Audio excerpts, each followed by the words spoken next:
We are taking numerous steps. I'll just list out a few. We recently approved the India AI, Artificial Intelligence Mission, with a budget outlay of 10,300 crores for building computing infrastructure, developing indigenous AI capabilities, attracting AI talent, and financing AI startups.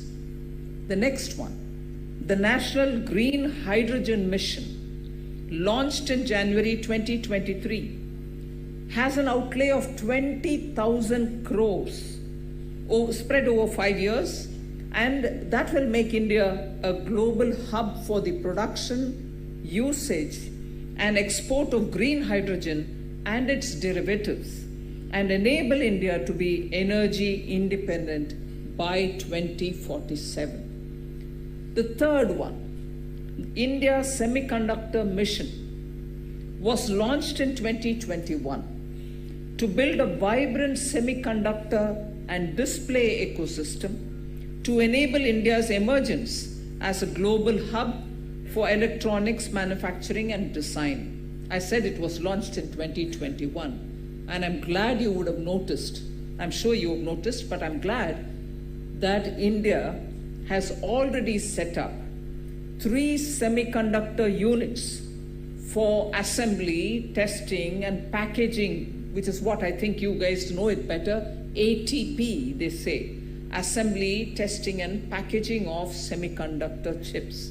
So we now have 3 large units set up in India, and we are taking a lead to support it. They are being set up in Assam, they are being set up in Gujarat. There are more states coming forward to have semiconductor fab units. Okay? Space sector. Opening up of the sector for private participation was a major step forward taken in 2021. The establishment of InSpace and sharing of ISRO facilities and the increased involvement of private enterprises have all created an enormous opportunity for the space economy.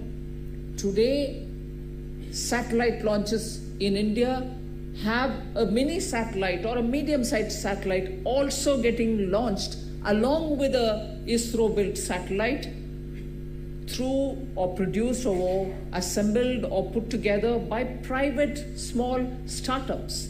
So our launches are not just going with ISRO satellites, but they're going with ISRO satellites and with satellites produced by private sector. We are happily encouraging them. There are more countries today who think India does a very economical job of it and are seeking their satellites to be launched by us.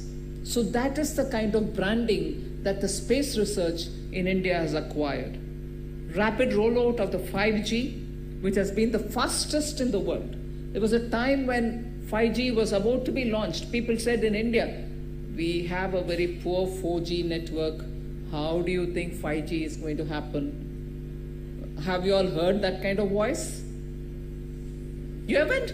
Very lucky. I've heard it. And rapidity with which this government worked up. I know BSNL is still grappling with launching of 4G, but they will get over it. We've given them enough assistance and support. They will come over and soon be taking up 5G. But the 5G that India launched, I want this to be recognized by students coming out of science schools. The 5G that India has brought in is completely indigenous. We have not borrowed the technology from elsewhere. It's done by people like you all. I think it's a big thing for India at a time when everybody was saying we need to have 5G coming, we need at least some parts of it being, technology-wise borrowed from somewhere else. We did not. And it is completely indigenous, and I'm very happy to say not only was it indigenous, but it has been launched at such a scale and speed that today any part of the country has 5G connectivity. In this year's interim budget, much before the July budget, in the interim budget, we announced the establishment of an Anusandhan Kosh, a corpus of 1 lakh crore to provide long-term financing to support research and innovation in sunrise domains.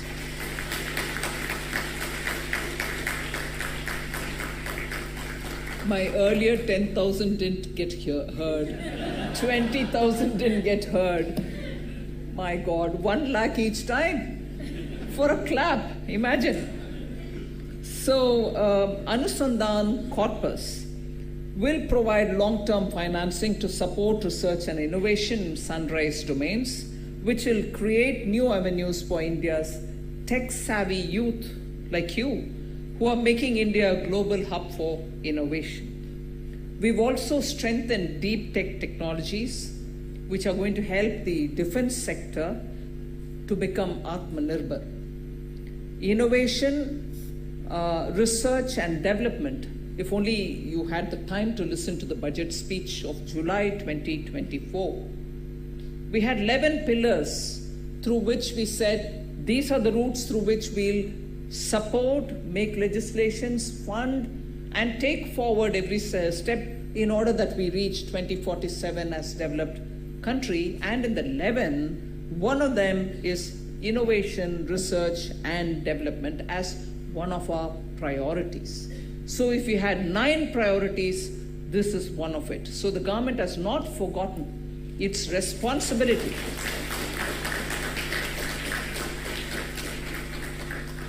Its responsibility and duty to be supportive of innovation, research, and development. So we expect that technology-led prosperous India is possible only with this kind of a support for research and innovation.